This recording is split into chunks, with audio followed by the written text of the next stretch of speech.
All right. Good afternoon. Hello, sir. So here we are.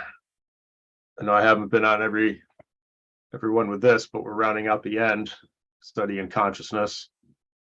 So in the final chapter of book 2, which is the final chapter of the book, chapter 6, the will, first subsection, the will winning its freedom.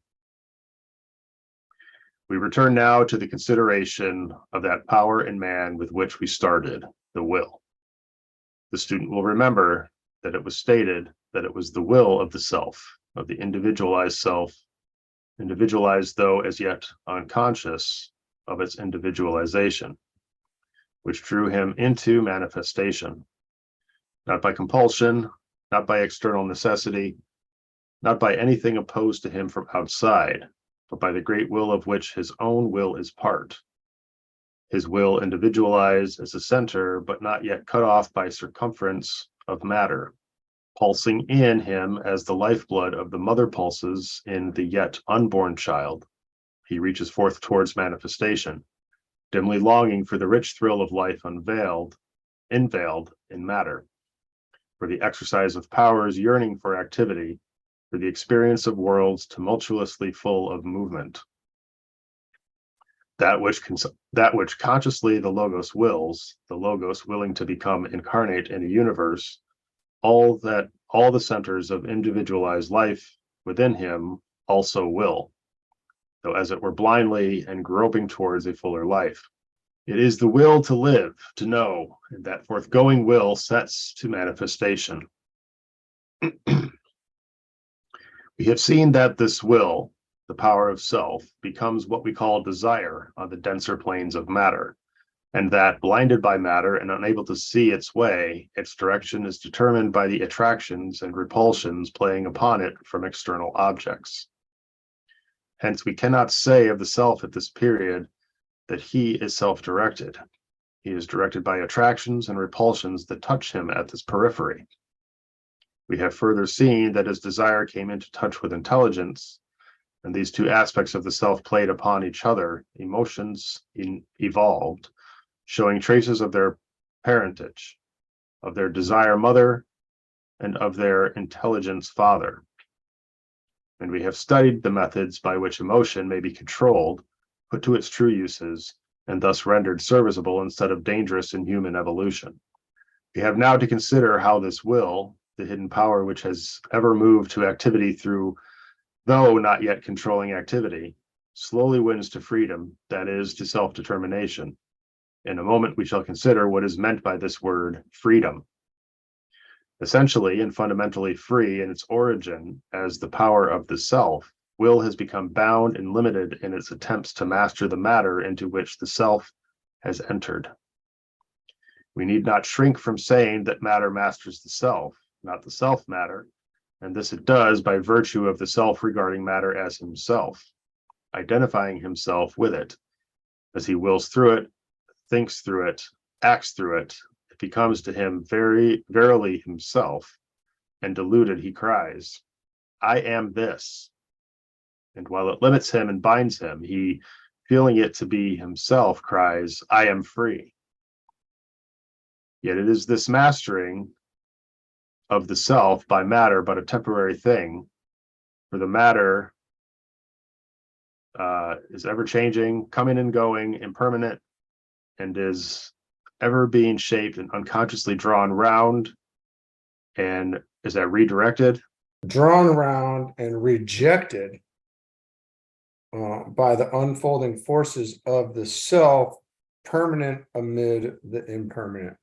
Let us come to the stage in human evolution in which memory has grown stronger than the instinctive outgoing to the pleasant and withdrawing from the painful. So I'm going to read that again. Let us come to the stage in human evolution in which memory has grown stronger than the instinctive outgoing to the pleasant and withdrawing from the painful, in which intelligence rules desire and reason has triumphed over impulse, the result of the age-long evolution is to be reaped, and part of that result is freedom. While the will is expressing itself as desire, determined in its direction by outside attractions, it is obviously not free, but very distinctly bound. Just as any living creature might be dragged by a force greater than its own force in a direction unchosen by it, so is the will dragged away by the attraction of objects pulled along the path which promises pleasure, which is agreeable to pursue. It is not active as a self-determined force, but on the contrary, the self is being dragged away by an external and compelling attraction. No more vivid picture of the self under these conditions can be given than that before quoted from an ancient Hindu scripture, in which the self is limned as the rider in a chariot, and the senses attracted by pleasure-giving objects are ungovernable horses that carry away the chariot of the body and the helpless rider within it. Although the will be the very power of the self, so long as the self is being carried away by these unruly horses, he is emphatically bound and not free. It is idle to speak of a free will and a man who is the slave of the objects around him. He is ever in bondage. He can exercise no choice, for though we may think of such a one as choosing to follow the path along which attraction draws him, there is in truth no choice nor thought of choice. So long as attractions and repulsions determine the path, all talk of freedom is empty and foolish. Even though a man feels himself as choosing the desirable object, the feeling of freedom is illusory, for he is dragged by the attractiveness of the object and the longing for pleasure in himself. He is as much or as little free as the iron is free to move to the magnet. The movement is determined by the strength of the magnet and the nature of the iron answering to its attraction. All right, I can pick it up. Okay. Did you have a comment though? Nope. No, man, this is intense. Yeah, comment. I got a couple thoughts, but yeah, Sure. this is great. All right. To understand what we mean by freedom of the will, we must clear away a preliminary difficulty which faces us in the word choice. When we appear to be free to choose, does that so-called freedom of choice mean freedom of will? Or is it not true to say that freedom of choice only means that no external force compels us to elect one or another of alternatives? But the important question that lies behind this is, what makes us choose? Whether we are free to act when we have chosen is a very different thing from whether we are free to choose or whether the choice is determined by something that lies behind. How often we hear it said as a proof of the freedom of the will, I am free to choose whether I will leave the room or not. I am free to choose whether I will drop this weight or not. But such argument is beside the question. No one denies the power of a person, physically unconstrained, to leave a room or to stay in it, to drop a weight or to uphold it. The interesting question is, why do I choose?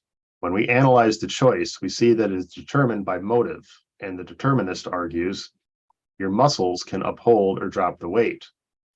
But if there is a valuable and fragile article underneath, you will not choose to drop it. That which determines your choice not to drop it is the presence of that fragile object. Your choice is determined by motives, and the strongest motive directs it. The question is not, am I free to act, but am I free to will? And we see clearly that the will is determined by the strongest motive, and that, so far as that goes, the determinist is right. In truth, this fact that the will is determined by the strongest motive is the basis of all organized society, of all law, of all penalty, of all responsibility, of all education. The man whose will is not thus determined is irresponsible and sane. He is a creature who cannot be appealed to, cannot be reasoned with, cannot be relied on, a person without reason, logic, or memory, without the attributes we regard as human. In law, a man is regarded as irresponsible when no motive sways him, when no ordinary reasons affect him. He is insane and is not amenable to legal penalties. A will which is an energy pointing in any direction, pushing to action without motive, without reason, without sense, might perhaps be called free, but this is not what is meant by freedom of the will. That will is determined by the strongest motive must be taken for granted in any sane discussion of the freedom of the will. What then is meant by the freedom of the will? It can be but a conditioned, a relative freedom at most, for the separated self is a part of a whole, and the whole must be greater than, must compel all its parts. And this is true alike of the self and of the bodies in which he is ensheathed. None questions that the bodies are in a realm of law and move within law, can move but by law, and the freedom with which they move is but in relation to each other and by virtue of the interplay of the countless forces which balance each other variously and endlessly, and in the variety and endlessness offer innumerable possibilities, and thus a freedom of movement within a rigidity of bondage. And the self also is in a realm of law, nay, is himself the very law, as being part of that nature which is the being of all beings. No separated self may escape from the self which is all, and however freely he may move with regard to other separated selves, he may not, cannot move outside the life which informs him, which is his nature and his law, in which he lives and moves. The parts constrain, not the parts. The separated selves constrain not the separated selves, but the whole constrains and controls the parts. The self constrains and controls the selves. Yet even here, since the selves are the self, freedom starts up from amid apparent bondage, and none else compels.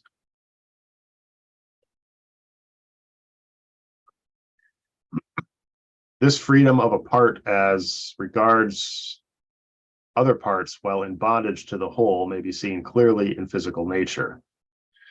We are parts of a world whirling through space and revolving also on its own axis, turning eastwards ever. Of this we know not, since its motion carries us with it, and all moves together and at once and in one direction. Eastwards, actually, can you pick up here? It looks like we start to get cut off. Eastwards we Eastwards turn we with turn. our eastwards we turn with our world, and naught we can do will change our direction. Yet, with regard to each other and to the places about us, we can move freely and change our relative positions. I may go to the west of a person or a place, though we are both whirling eastward ceaselessly. And of the motion of a part with regard to a part, I shall be conscious, small and slow as it is, while of the vast swift whirling that carries all parts eastwards and onwards ever, I shall be utterly unconscious, and shall say in my ignorance, behold, I have moved westwards. And the high gods might laugh contemptuously at the ignorance of the fragment that speaks of the direction of its motion, were it not that they, being wise, know of the movements within the motion, and of the truth which is false and yet true. And yet again, may we see how the great will works onwards undeviatingly along the path of evolution and compels all to travel along that path, and still leaves to each to choose his method of going and the fashion of his unconscious working. For the carrying out of that will needs every fashion of working and every method of going, and takes up and utilizes all. A man shapes himself to a noble character and nourishes lofty aspirations and seeks ever to do loyal and faithful service to his fellows. Then shall he be brought to birth where great opportunities cry aloud for workers, and the will shall be wrought out by him in a nation that needs such helping, and he shall fill a hero's part. We picked Yeah, keep it going. the part is written by the great author. The ability to fill it is a man's own making, or a man yields to every temptation and becomes apt to evil, and he uses ill such power as he has, and disregards mercy, justice, and truth in petty ways and in daily life. Then shall he be brought to birth where oppression is needed, and cruelty and ill ways, and the will shall be wrought out by him also in a nation that is working out the results of an evil past, and he shall be of the weaklings that tyrannize cruelly and meanly and shape the nation that bears them. Again is the part written by the great author, and the ability to fill it is of the man's own making. So work the little wills within the great will. Okay, I can pick up. Seeing then that the will is determined by motive, conditioned by the limits of the matter that unveils the separated self, and by the self whereof the self exercising the will is part, what mean we by the freedom of the will? We mean surely that freedom is to be determined from within, bondage is to be determined from without. The will is free when the self, willing to act, draws his motives for that violation or volition from sources that lie within himself, and has not the motive acting upon him from sources outside. And truly this is freedom, for the greater self in which he moves is one with him. I am that. The vaster self in which moves the greater self is one with that vaster, and says also, I am that. And so on, and huger sweeps. If world systems and universe systems be thought of, yet may the lowliest I, that knows himself, turn inwards and not outwards, and know himself as one with the inner self, the pratyekatma, the one, and therefore truly free. Looking outwards, he is ever bound, though the limits of his bondage recede endlessly, unlimitedly. Looking inwards, he is ever free, for he is Brahman, the eternal. When a man is self-determined, then we may see that the man is free, in every sense in which the word freedom is valuable, and his self-determination is not bondage in any harassing sense of that word. That which in my innermost self I will to do, that to which none other forces me, that bears the mark which distinguishes between the free and the bound. However far in us, in this sense of the word freedom, can we say that our will is free? For the most part, but few of us can claim this freedom in any more than a small portion. Apart from the previously mentioned bondage to attractions and repulsions, we are bound within the channels made by our past thinkings, by our habits, most of all by our habits of thought, by the qualities and the absence of qualities brought over from past lives, by the strengths and the weaknesses that were born with us, by our education and our surroundings, by the imperious compulsions of our stage in evolution, our physical heredity, and our national and racial traditions. Hence, only a narrow path is left to us in which our will can run. It strikes itself ever against the past, which appears as walls in the present. To all intents and purposes, the will of us is not free. It is only in process of becoming free. and it will only be free when the self has utterly mastered his vehicles and uses them for his own purposes, when every vehicle is only a vehicle, completely responsive to his every impulse, and not a struggling animal, ill-broken with desires of its own. When the self has transcended ignorance, vanquishing the habits that are the marks of the past ignorance, then is the self free. And then will be realized the meaning of the paradox, in whose service is perfect freedom.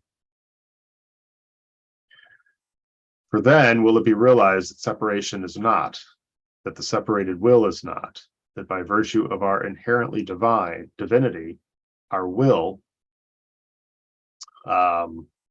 is of the divine will, and that it is which has given us scout or long evolution the strength to carry on. Okay, now we're getting cut off again. Let me read this out again. So to all intents and purposes, the will of us is not free. It is only in process of becoming free, and it will only be free when the self has utterly mastered his vehicles and uses them for his own purposes. When every vehicle is only a vehicle, completely responsive to his every impulse, and not a struggling animal ill-broken with desires of its own. And there's a subnote here. This is only accomplished when the life of the self informs the matter of his vehicles, instead of the downward striving elemental essence, i.e., when the law of the spirit of life replaces the law of sin and death. When the self has transcended ignorance, vanquishing the habits that are the marks of past ignorance, then is the self free, and then will be realized the meaning of the paradox, in whose service is perfect freedom. For then will it be realized that separation is not, and that the separated will is not. That by virtue of our inherent divinity, our will is of divine will, and if you can pick up there. Our will is part of the divine will, and that it is which has given us throughout our long evolution the strength to carry on that evolution, and that the realization of the unity of will is the realization of freedom. Along these lines of thought, it is that some have found the ending of the age-long controversy between the freedom of the will and determinism, and while recognizing the truth battled for by determinism, have also preserved and justified the inherent feeling, I am free, I am not bound. That idea of spontaneous energy, of forthgoing power from the inner recess of our being, is based on the very essence of consciousness, on the I, which is the self, that self which, because divine, is free. So why so much struggle? And this is cut off too, huh? Yep. As we survey the long course of evolution, the slow process of the development of the will, the question inevitably arises in the mind, what should there be? Why should there be all this struggle and difficulty? Why should there be so many mistakes and so many falls? Why this long bondage before freedom can be attained? Before replying to this, a general position must be laid down. In answering any question, the limits of that question must be borne in mind, and the answer must not be judged to be inadequate because it does not answer another question that is all the time present in the background. An answer to a question may be adequate without being a final answer to all questions, and its adequacy is not rightly gauged if it be thrown aside as not answering a further question which may be propounded.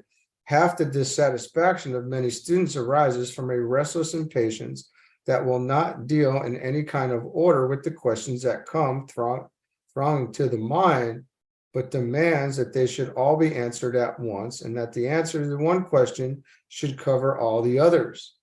All right, I can pick up. Okay. The adequacy of means must be judged in relation to the end which those means are designed to bring about. In all cases, the answer must be judged by its relevancy to the question asked, and not by its not replying to some other allied question lying at the back of the mind. Thus, the relevancy of any means found to exist in a universe must be decided by an end found to be aimed at in that universe, and they must not be judged as though offered as an answer to the further question, why should there be any universe at all? That question may indeed be asked and answered, but the proof of the adequacy of a means in a universe to an end seen to be aimed at in the universe will not be that answer. And it is no evidence that the answer to the original question is inadequate if the questioner replies, yes, but why should there be a universe? And replying to the question, why should there be all these mistakes and falls in treading the path of evolution? You must take the universe as existing, as a fact to start with, and must study it in order to discover the end, or at least one of the ends towards which it is trending. Why it should thitherward is, as said, a further question, and one of profoundest interest. But it is by the discovered end that we must judge the means employed to reach it. Even a cursory study of the part of the universe in which we find ourselves shows us that one, at least, of its ends, if not its end, is to produce living beings of high intelligence and strong will, capable of taking an active part in carrying on and guiding the activities of nature and of cooperating in the general scheme of evolution. Further study carried on by the unfolding of the inner qualities and endorsed by ancient writings shows us that this world is not alone, but forms one of a series, that it has been aided in the evolution of its humanity by men of elder growth. It is to yield men of its own growing for the aiding of younger worlds and ages yet unborn. Moreover, it shows also a vast hierarchy of superhuman beings, directing and guiding evolution, and as the center of the universe, the threefold Logos, ruler and lord of his system. And it tells that the fruitage of a system is not only a great hierarchy of mighty intelligences, with ranks of ever-lessening splendor stretching below them, but also the supreme perfection of a Logos as the crown of all. And it unveils vista after vista of increasing splendor, universes where each system is but as a world, and so on and on, an ever-widening range of illimitable glorious fullness of life unending. And then the question rises, by what means shall be evolved these mighty ones, who climb from the dust to the stars, and from those stars that are the dust of vaster systems to the stars that are to them as our mire to our sun?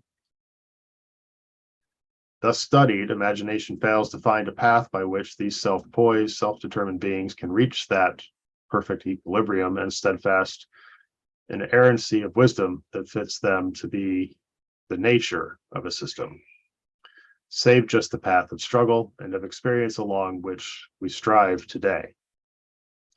For could there be an extra cosmic God with nature other than that of the self we see unfolding around us in harmonious certainty of linked sequence, with nature irregular and fitful, changing and arbitrary and calculable, then it might be that out of that chaos might be flung up a being called perfect. But truly most imperfect, since most limited, who having no experience behind him, and therefore without reason and without judgment, might as a machine act rightly, i.e. in accordance with, any given scheme of things and grind out, as does a machine, the sequence of movements arranged for it.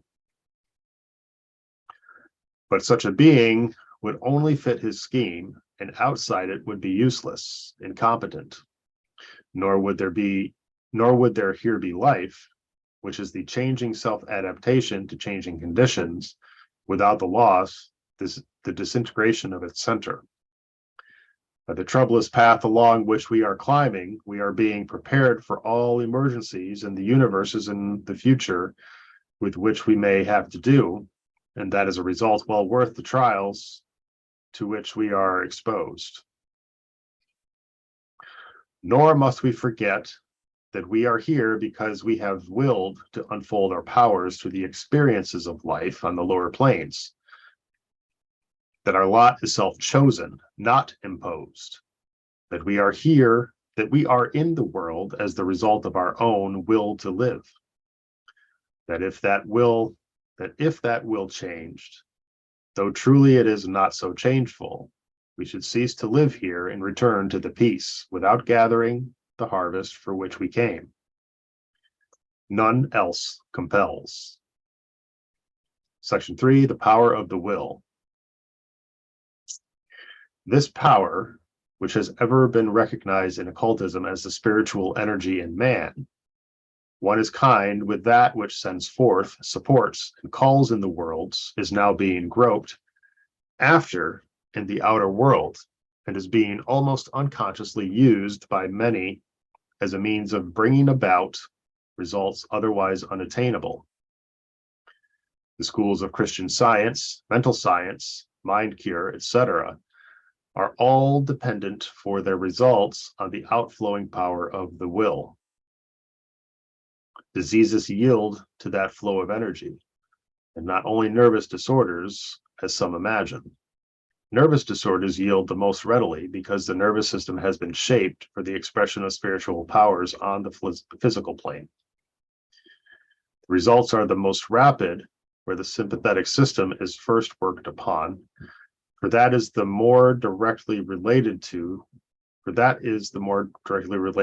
aspect of the will in the form of desire, as the cerebrospinal is more directly related to the aspects of cognition and of pure will. The dispersion of tumors, cancers, etc., and the destruction of their causes, the curing of lesions and bone fractures, imply for the most part considerable knowledge on the part of the healer. I say for the most part, because it is possible that the will may be guided from the higher plane, even where physical plane knowledge is lacking. In the case of an operator at an advanced stage of evolution, the method of cure where knowledge is present would be as follows. The operator would form a mental picture of the affected organ in a state of perfect health.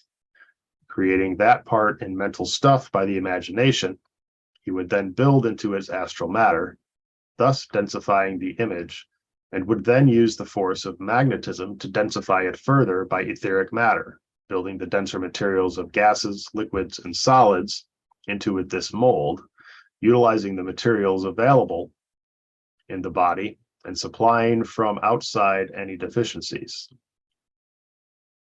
In all, the will is guiding energy, and such manipulation of matter is merely a question of knowledge, whether on this or on the higher planes. There is not the danger in cures wrought by this method that accompanies those wrought by an easier and therefore commoner system by the working of the sympathetic system alluded to above. People are advised in some of the methods now popularized to concentrate their thoughts on the solar plexus and to live under its control. The sympathetic system governs the vital processes, the functioning of the heart, lungs, digestive apparatus, and the solar plexus forms its most important center. Now, the carrying on of these vital processes has, as before explained, there's some note there. As before explained, passes under the control of the sympathetic system in the course of evolution, as the cerebrospinal system has become more and more dominant. And the reviving of the control of this system by the will, by a process of concentration of thought, is a retrograde and not a forward step, even though it often brings about a certain degree of clairvoyance. This method has already said, is much followed in India in the system called Hatha Yoga, and the student learns to control the action of the heart, lungs, and digestive apparatus. He can thus inhibit the beating of the heart, can stop the lungs, can reverse peristaltic action, and so on. And when it is done, the question arises, what have you gained by your success? You have brought again under the control of the will a system which in course of evolution had been rendered automatic to the great convenience of the owner of these lower functions, and have thus taken a step backward in evolution. To do this, failure in the long run, even though there may be, I think we've got, That says to do this means failure. okay, take it, Actually means failure. in the long run. The long run, even though there may be, for the moment, a palpable result to show. Moreover, the concentration of thought on a center of the sympathetic system, and most of all on the solar plexus, means a serious physical danger unless the learner be under the physical observation of his teacher or be able to receive and bring through to the physical brain the instructions that may be given to him on a higher plane. Concentration on the solar plexus is apt to bring on disease of a peculiarly intractable kind. It issues in a profound melancholy, almost impossible to remove, in fits of terrible depression, and sometimes in a form of paralysis. Not along these lines should travel the serious student intent on the knowledge of the self. When that knowledge is obtained, the body becomes the instrument on which the self can play, and all that is needed, meanwhile, is to purify and refine it so that it may come into harmony with the higher bodies and be prepared to vibrate rhythmically with them. The brain will thus be rendered more responsive, and by industrious thinking and the action of meditation, not on the brain, but on lofty ideas, it will be gradually improved.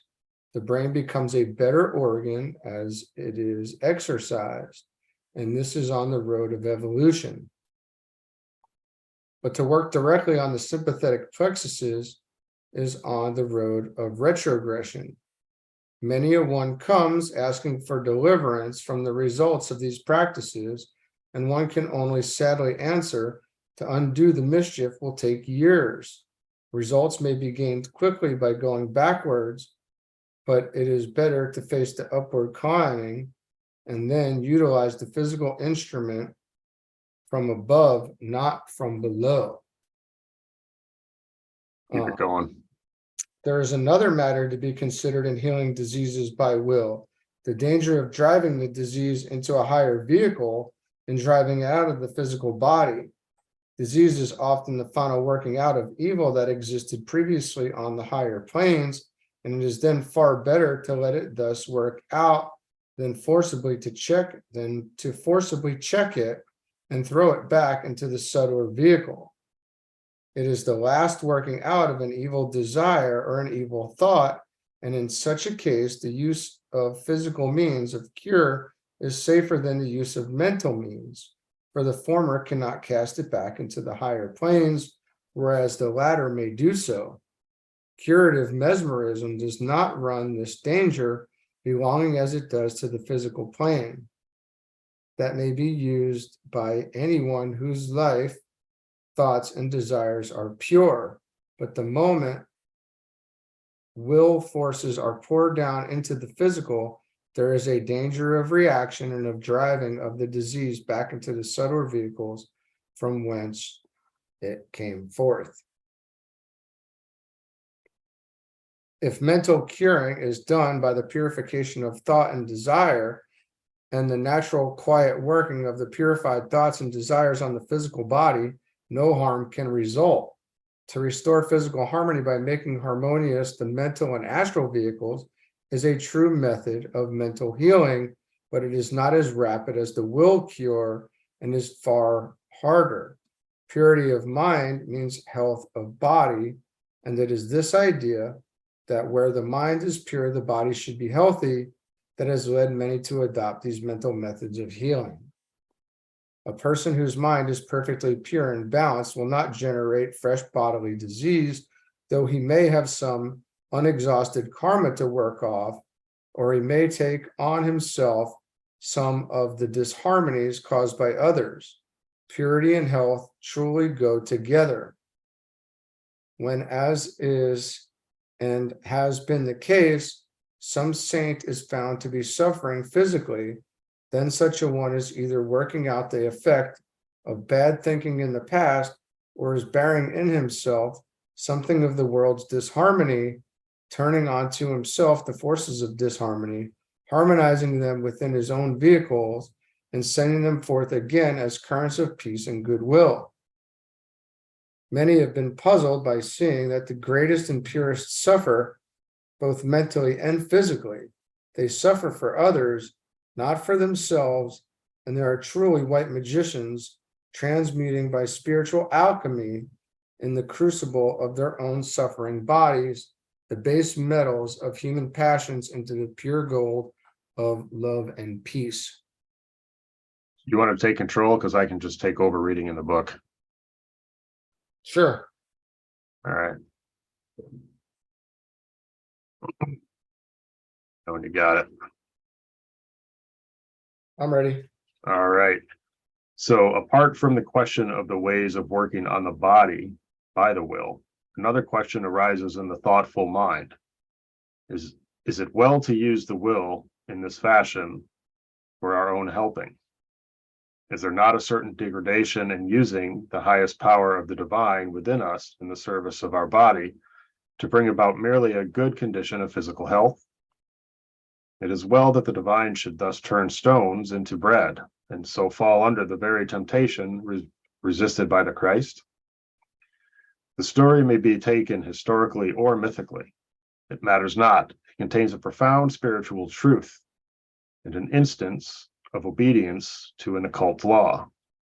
Still remains true the answer of the tempted. Man does not live by bread alone, but by every word that proceedeth out of the mouth of God. This ethic seems to be on a higher plane than that which yokes the divine to the service of the physical body. One of the dangers of the present is the worship of the body, the putting of the body on too high a pinnacle. A reaction, okay, I'm going to start that sentence over again. One of the dangers of the present is the worship of the body, the putting of the body on too high a pinnacle, a reaction from exaggerated aestheticism.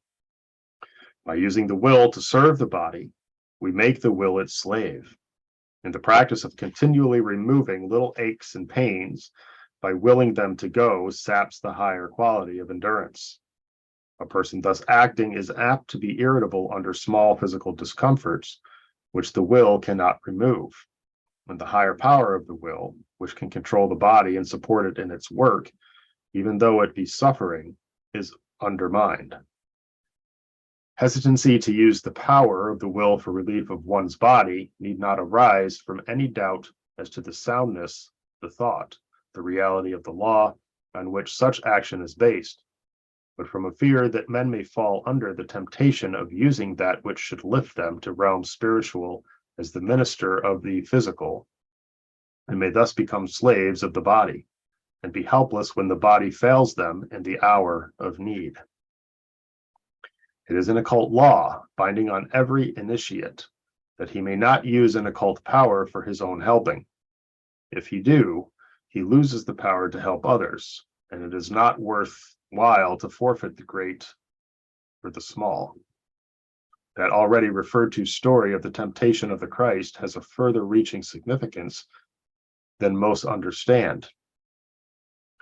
Had he used his occult power to turn stones into bread for the relief of his hunger, instead of waiting on patient strength for the food brought by the shining ones, he would not later have been able to endure the mystic sacrifice of the cross. The taunt then flung at him contained an occult truth. He saved others. Himself he cannot save. He could not use to spare himself one pang the powers that had opened the eyes of the blind and made the leper clean. Those who would save themselves must must give up the divine mission of being saviors of the world. They must choose between the one and the other as they evolve. If in their evolution they choose the lower and use the great powers they have won for the service of themselves and of the body, then must they give up the higher mission of using them for the redemption of the race. There is such an immense activity of mind at the present time that the need is all the greater for the employment of its powers to the highest ends. All right. Magic is the use of the will to guide the powers of external nature and is truly, as its name implies, the great science. The human will, being the power of the divine in man, can subjugate and control the inferior energies and thus bring about the results desired. The difference between white and black magic lies in the motive which determines the will. When that will is set to benefit others, to help and bless all who come within its scope, then is the man a white magician. And the results which he brings about by the exercise of his trained will are beneficial and aid the course of human evolution. He is ever expanding by such exercise, becoming less and less separate from his kind, and is a center of far-reaching help. But when the will is exercised for the advantage of the lower self, when it is employed for personal ends and aims, then is the man a black magician, a danger to the race, and his results obstruct and delay human evolution. He is ever contracting by such exercise, becoming more and more separate from his kind, shutting himself within a shell which isolates him and which grows ever thicker and denser with the exercise of his trained powers. The will of the magician is ever strong, but the will of the white magician is strong with the strength of life, flexible at need, rigid at need, and ever assimilating to the great will, the law of the universe. The will of the black magician has the strength of iron, pointing ever to the personal end, and it strikes against the great will, and sooner or later must shiver itself into pieces against it. It is the peril of black magic against which the student of occultism is guarded by the law, which forbids him to use his occult powers for himself. For though no man is a black magician who does not deliberately erect his personal will against the great law, it is well to recognize the essence of black magic and to check the very beginnings of evil. Just as it was said above that the saint harmonizing the forces of disharmony within himself is truly the white magician, so is he the black magician who uses for his own gain all the forces he has acquired by knowledge, turns them to the service of his own separateness, and increases the disharmony of the world by his selfish graspings, while seeking to preserve harmony in his own vehicles. So a lot of that there we covered when we did the treatise on white magic. Yeah, certainly. Yep, certainly. Yeah. So a good review of that. Subsection 5, entering into peace. When the self has grown so indifferent to the vehicles in which he dwells that their vibrations can no longer affect him, when he can use them for any purpose, when his vision has become perfectly clear, when the vehicles offer no opposition, since the elemental life has left them, and only the life flowing from himself animates them, then the peace enfolds him and the object of the long struggle is attained. Such a one, self-centered, no longer confuses himself with his vehicles. They are instruments to work with, tools to manipulate at his will. He has then realized the peace of the master, the one who is utterly master of his vehicles, and therefore master of life and death, capable of receiving into them the tumult of the world and of reducing it to harmony, capable of feeling through them the sufferings of others, but not sufferings of his own. He stands apart from, beyond all storms. Yet is he able ever to bend down into the storm to lift another above it, without losing his own foothold on the rock of the divine, consciously recognized as himself. Such are truly masters, and their peace may now and then be felt, for a time at least, by those who are striving to tread the same path, but who have not yet reached that same rock of the self-conscious divine. That union of the separate will with the one will for the helping of the world is the goal which seems to be more worthy of reaching after than aught the world can offer. Not to be separate from men, but one with them. Not to win peace and bliss alone, but to say with the Chinese blessed one, never will I enter into final peace alone, but always and everywhere will I suffer and strive until all enter with me. That is the crown of humanity. In proportion as we can realize that the suffering and the striving are the more efficacious as we suffer, only in the sufferings of others, and feel not suffering for ourselves, we shall rise into the divine, shall tread the razor path that the great ones have trodden, and shall find that the will which has guided us along that path, and which has realized itself in the treading of that path, is strong enough still to suffer and to strive until the suffering and the strife for all are over, and altogether enter into peace. Peace to all beings. And there we conclude another occult text. Man, that's a very important book, man. Yeah, and a lot of good review points from what we read in White Magic, as I'm sure there's a lot of tie points to their DK materials as well. So Yeah, huge. Yeah, I'm pumped to to have completed another book.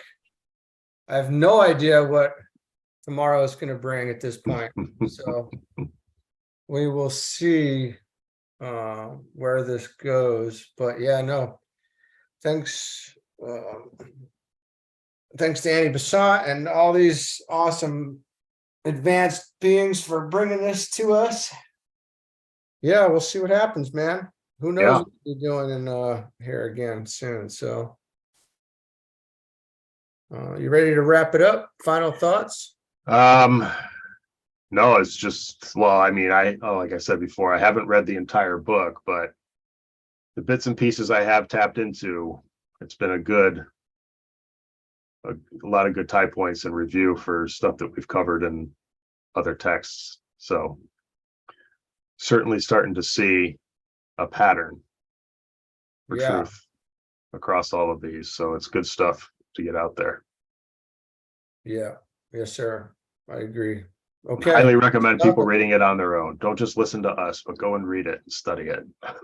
Yeah, absolutely.